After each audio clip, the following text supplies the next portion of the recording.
Saludamos a un distinguido periodista ecuatoriano, el licenciado Arturo Torres, él es editor del portal Código Vidrio. Esta semana se inicia con una serie de hechos que requieren por lo menos explicación. Aparentemente, actos intimidatorios en contra de periodistas. Se ha denunciado que por lo menos a 3 canales de televisión, a sus redacciones, llegaron pendrives que supuestamente contienen explosivos. Ventajosamente no se han producido incidentes graves, por lo menos no se han reportado hasta el momento. Quisiera saber qué lectura puede tener esto, Arturo, cuando el país está realmente muy afectado por la violencia. Estás instaurado en varias ciudades con el más diverso o los más diversos tipos de manifestaciones. La crónica roja es intensa y la inseguridad en la ciudad es creciente. Así es, Gustavo. Buenas tardes a toda tu audiencia. Creo que el tema se vuelve complicado, complejo en función de todo el contexto de inseguridad que vivimos en el país. Entonces, lo único que hace este tipo de atentados, que en el caso de Coavisa y del periodista Artieda, sí se concretó, pero menos mal no hubo ninguna secuela para él personalmente, porque ese pendrive sí explotó, estalló ese pendrive que mandaron, creo, con un explosivo, pero no hubo, menos mal, nada, no tuvo ninguna afectación Lenin Artieda. Ahora, entonces hay un acto criminal concertado, ¿no es cierto?, que se concretó en uno de los casos y en los otros no se abrieron los pendrives. Esto, por un lado, Gustavo, nos pone frente a un escenario distinto, a un escenario que yo no había visto antes, en función de que hay unos atentados orquestados contra medios de comunicación que son vistos evidentemente como enemigos, como un actor que tiene que ser silenciado, amedrentado. Y ese tema, evidentemente hay que investigar quiénes son los que están detrás de esto. Ojalá se llegue un poco más lejos, porque lo que ha pasado en atentados anteriores, en casos, digamos, más puntuales, es que las investigaciones no han avanzado para establecer los responsables, sobre todo intelectuales, y ese es un tema, ¿no? El tema de la investigación y cómo ocurre en medio de todo este ambiente de inseguridad por el contexto del narcotráfico, pero creo que también esto tiene que ver con este discurso de odio que se ha sembrado en el país desde hace muchos años, desde hace más de una década. Quien instrumentalizó eso fue el gobierno de Rafael Correa, ¿no es cierto?, quien empezó a generar esta campaña de desprestigio y descrédito acelerado de los medios y de los periodistas, porque básicamente nos veían o nos ven como enemigos. Entonces creo que ese ambiente es el que ahora estamos viviendo, ¿no? O sea, de alguna forma, mucha gente muchos de los seguidores, pues, del expresidente Correa y de UNES tienen un discurso violento, un discurso excluyente, que básicamente lo único que quiere es generar intolerancia, generar estigmatización de los medios y de los periodistas, lo cual también tiene que ser rechazado, y necesitamos más bien encontrar, pues, encuentros y desarmar, por así decirlo, también la palabra que se ha instaurado en los políticos contra los que consideran que son sus enemigos, como en el caso del periodismo.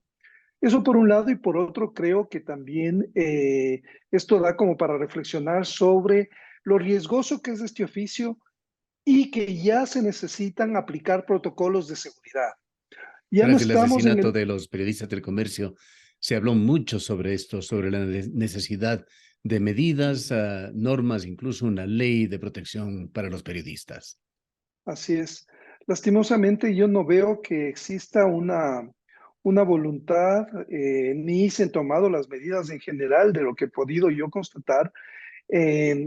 Conversando con otros colegas de otros medios, todavía no se aplican en la mayoría de medios protocolos, pero las alertas ya se han dado desde el 2018, efectivamente, cuando ocurrió ya el secuestro y asesinato del equipo periodístico, pero siempre esperamos que las cosas ocurran para tratar de reaccionar. No hay prevención, y creo que eso también es una corresponsabilidad de de quienes integran los medios, de los gremios. El gobierno también ha mostrado ciertas decisiones para integrar este comité de defensa de los periodistas, pero al final creo que las acciones son muy escasas y necesitamos, como decía hace un momento, entender que este momento es totalmente distinto y en el cual ya hay mafias, hay carteles que están que han visto en el Ecuador una punta de lanza para su centro de operaciones por todo lo que está ocurriendo alrededor de la demanda y de la cocaína, sobre todo en Europa y en Estados Unidos. El día de hoy se conoció una decisión de un pequeño medio de comunicación, un medio local, Vinces TV, que comunicaba a sus lectores, a sus seguidores, que de aquí en adelante eliminará su sección de Crónica Roja, que lo hacían esto porque no se garantiza la seguridad de los periodistas y habrían recibido amenazas, es decir, que empezaría ya a afectarse la posibilidad de informar sobre estos temas, en consecuencia, la libertad de expresión y el derecho de la gente a ser informado. Esa creo que obviamente creo que la decisión es una decisión que se respeta, pero también habla de que básicamente está surtiendo efecto esta campaña del miedo, ¿no es cierto? Esta campaña por precisamente generar autocensura en los medios. Y yo más bien creo, y más allá de las decisiones que tomen cada medio de comunicación, esto tiene que ver con primero aplicar protocolos, como decíamos, o sea, medidas de seguridad. El decidir cerrar una sección para informar sobre un tema tan importante es en este momento el tema más importante del país, el tema de la seguridad. Y la población sin información es camina ciega. Y para eso estamos los medios de comunicación, que somos ese vigía que alerta a los peligros que acechan a una comunidad. Y en el momento en que un medio decide cerrar la información, pierde la democracia, pierde la sociedad, pierde el ciudadano que está indefenso, porque con información se pueden tomar decisiones oportunas. Y lamento, como decía hace un momento, que ya un medio tenga que, por el temor a que sus periodistas puedan estar en riesgo, pues dejan de informar. Es básicamente lo que busca el crimen organizado, silenciar a la prensa, que ahora mismo le está resultando ya de alguna forma contraproducente. Recientemente, uno de los legisladores, me parece que fue Ramiro Narváez, presentó en la Unidad de Gestión Documental de la Asamblea un proyecto de ley de protección del ejercicio periodístico y de la comunicación. ¿Es el camino a seguir? Creo que hay algunas alternativas, ¿no? Las leyes son importantes, Gustavo, pero más importante es el hacer cosas y tomar una actitud proactiva frente a lo que ocurre, mm, sin esperar que sea el gobierno o la asamblea la que tenga que decidir sobre aspectos normativos que al final uno de los problemas de nuestro país y de Latinoamérica es que somos muy declarativos, nos llenamos de leyes y de normas que no se cumplen y al final no garantiza absolutamente nada más allá de quedar como una letra muerta. Entonces, yo más bien confío en las decisiones que se pueden tomar en los medios y entre los periodistas para debatir la necesidad de generar acciones preventivas y de seguridad concretas que le sirvan a la gente. Yo desde mi experiencia puedo decirte y puedo garantizar, Gustavo, que cuando uno aplica un protocolo de seguridad, prácticamente se reducen muchísimo los riesgos de que algo pueda ocurrir porque se toman medidas que pueden ayudar a solucionar un tema de atentado, un intento de secuestro, o sea, cosas que pongan en riesgo la actividad de cualquier periodista. Justamente se están dando en el país investigaciones relacionadas con denuncias periodísticas que no son solamente de ahora, esto lo hemos conversado ya en otros diálogos. Son investigaciones de larga data que dan cuenta de que varias mafias se han ido infiltrando poco a poco en la política ecuatoriana. Hoy es la mafia albanesa, cuyas investigaciones han generado incluso la alternativa, un conato hasta el momento, de llevar a juicio al presidente de la República. ¿Cómo está esta situación? Bueno, creo que el cauce que ha tomado el tema, que se denunció primero en un medio y luego ha ido avanzando paralelamente en la Asamblea para concretarse ya en el pedido de juicio político con el apoyo inicial de 58 firmas. 58-48, no sé si me corriges, Me parece que fueron Gustavo. 59 firmas. Ya, con esas 59 firmas, yo creo que básicamente ellos tienen para iniciar el proceso que luego evidentemente tiene que pasar a la Corte Constitucional, que es el organismo que se encargará de verificar, de hacer este filtro que garantice básicamente que no exista, eso no esté fuera de los parámetros constitucionales, que hay que decirlo. La Corte Constitucional es un contrapeso para evitar el abuso de los poderes y para que se enmarquen dentro de lo que manda la Constitución. Si es que el pedido de la Asamblea, que es constitucional y que eso no está en entredicho, sino más bien las causales, ¿no es cierto? Sobre el cohecho, sobre si el presidente cometió o no cometió un supuesto delito en el tema de la administración de las empresas que eran administradas a su vez por Luque, porque yo no veo, más allá se ha hablado de que evidentemente el Congreso no se pronuncia sobre temas jurídicos, sino sobre temas políticos, pero evidentemente debe tener un piso y una coherencia entre el cometimiento de un delito, así sea de índole política, y el nexo causal que responsabilice al presidente en este caso. Desde mi punto de vista, no existe ni lo uno ni lo otro. O sea, es además la forma en la que se ha estructurado ese documento que va a ser calificado o que espera ser calificado, es muy endeble y ya varios constitucionalistas y expertos en la materia se han pronunciado en función de cómo se han cometido una serie de errores que no hablan, o mejor dicho, hablan exactamente de por qué la Asamblea es el organismo más desprestigiado del país, porque tiene una calidad de asambleístas que yo no he visto en toda la historia de lo que cubro, de lo que hago coberturas periodísticas, Gustavo. O sea, realmente es penoso el nivel de representatividad y el nivel de educación, de formación de los asambleístas frente a cosas que se cometen, y eso ha sido analizado también, errores que no comete ni un alumno de primer año de universidad, o sea, errores jurídicos y políticos que son vergonzosos y nos hablan bien de quienes están en la asamblea y lastimosamente es un deterioro acelerado de todo el proceso. Entonces, todo esto está como muy, eh, es muy confuso el panorama y en medio de eso veamos qué suerte tiene.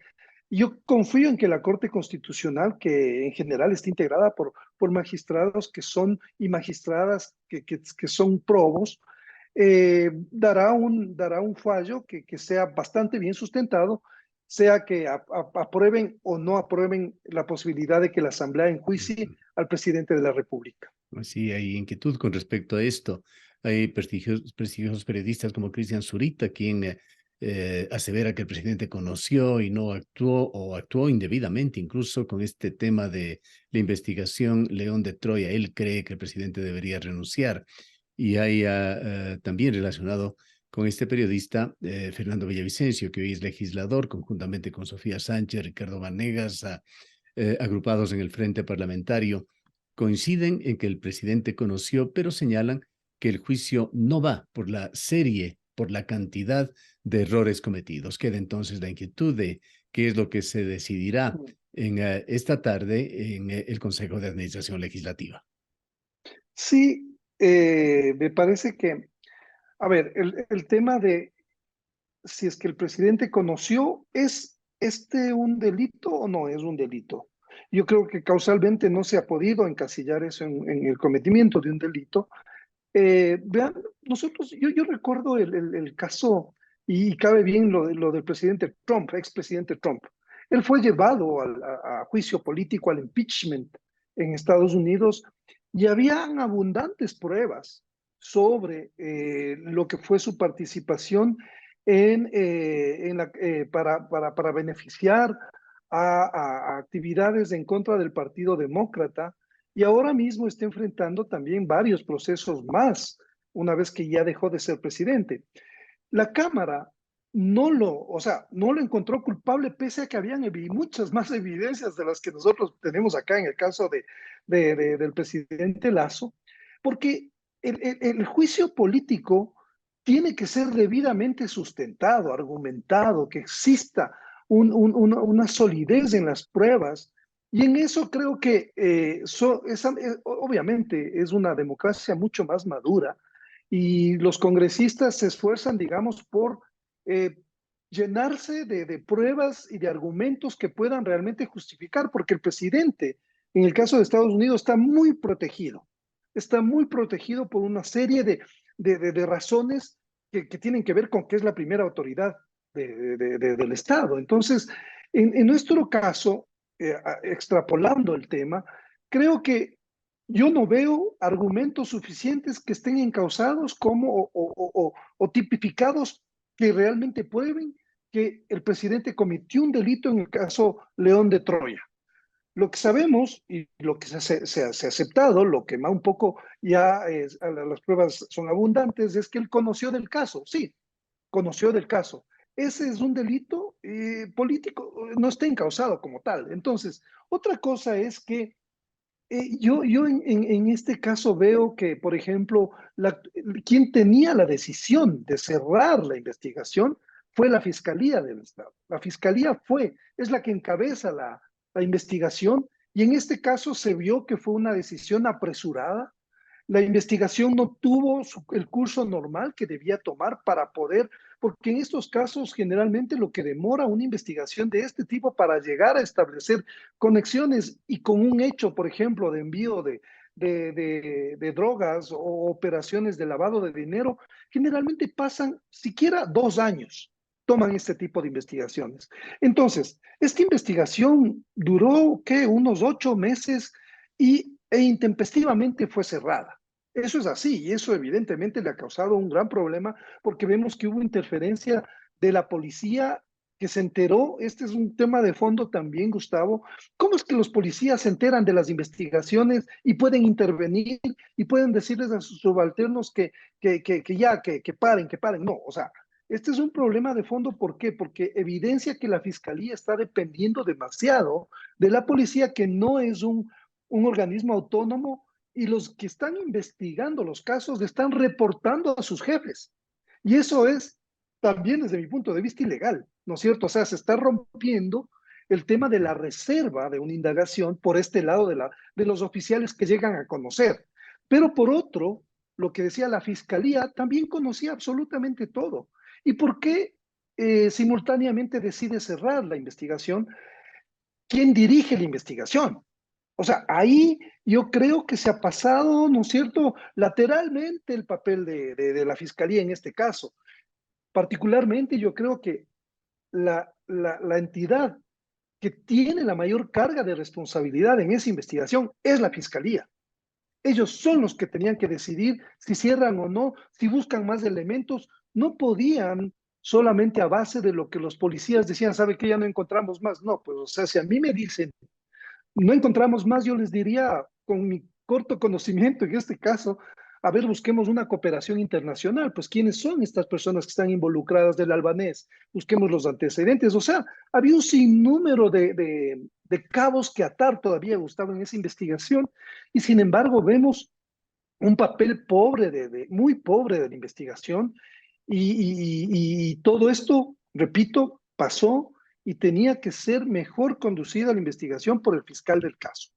Lo lastimoso de todo esto es que trae incertidumbre, un clima de intranquilidad política en el país, un país ya de por sí con gravísimos problemas y una inquietante segunda parte del gobierno de Lasso que se abrirá ya en el mes de mayo. Sí, sí, es que desde que Lazo llegó al poder, bueno, básicamente desde que Lenin Moreno también llegó al gobierno, después de la ruptura con Correa, esto ha sido o sea, crisis tras crisis. No hemos parado de tener crisis políticas, muchas de ellas generadas por la oposición, que básicamente entró en este modelo, en este comportamiento canibalesco de querer tumbar al gobierno a como dé lugar, o sea, porque lo único que buscan es impunidad y regresar a controlar los hilos del poder. O sea, esto tampoco podemos quedarnos, digamos, impávidos frente a lo que está pasando. Más bien, creo que es evidente esta actitud eh, persistente, sistemática de querer desestabilizar al gobierno por fuera de las reglas de la democracia. O sea, Ahora, porque esto se solucionaría con un excelente gobierno de Guillermo Lasso, pero que sí, no llega a concretarse. así es, yo creo que el gobierno de Lazo ha dado mucha leña para que le pongan en la hoguera. Eso es así, o sea, ellos mismos se han encargado de poner todos estos árboles cortados para esta gran hoguera que se está haciendo permanentemente. Entonces, todos los errores que ha cometido el gobierno, la lentitud en poder tomar decisiones en el mismo tema de la seguridad, se hacen muchos anuncios y no se cumplen. Por Demasiada ejemplo, volubilidad, errores de sí, cálculo, problemas de comunicación. ¿Qué no le ha pasado a este sí, gobierno? un sinnúmero de problemas, pero además de las crisis que también le generan. Entonces, es como el gobierno está caminando, o sea, está gobernando el presidente Lazo en un terreno minado. Ellos, varios de sus funcionarios le siembran las minas y también la oposición le siembra minas. Entonces, y vemos a un presidente que evidentemente está debilitado. Él mismo tiene unos problemas personales de salud, ¿no es cierto?